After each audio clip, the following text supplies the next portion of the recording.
Hi, I'm Martha and I work for Corporate Europe Observatory.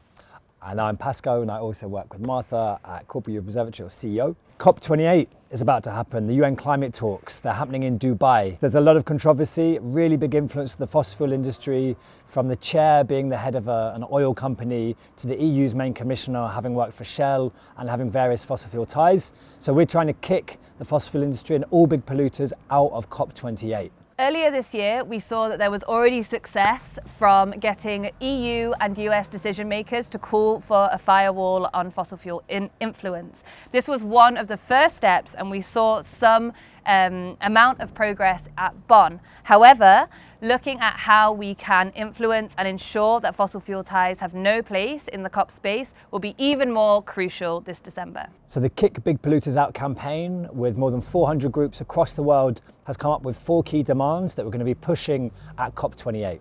Number 1, we cannot have big polluters writing out rules.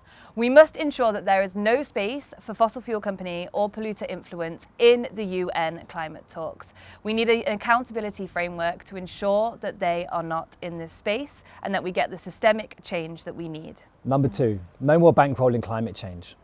Every UN climate talks is sponsored by the fossil fuel industry, and there's ongoing partnerships with the fossil fuel industry. These have to end. Big polluters are using these opportunities to greenwash their polluting and toxic activities at the expense of people and the planet. COP28 happening in Dubai this November, December is already sponsored by a fossil fuel company and expects there to be hundreds, if not thousands, of fossil fuel lobbyists roaming the halls. This has to end. Number 3, polluters out, people in. Civil society must have a strong voice in the COP and UN negotiation spaces. At the moment, fossil fuel companies and big polluters dominate these spaces with their powerful lobbying tactics. We must ensure that civil society and those on the front lines of this crisis have their voices heard, and big polluters, who are the cause of these crises that we face today, are not allowed into this space. Number 4, reset the system. This capitalist system has been destroying the world and all those that live in it, destroying the very support systems that we need to live and driving us to the brink of extinction.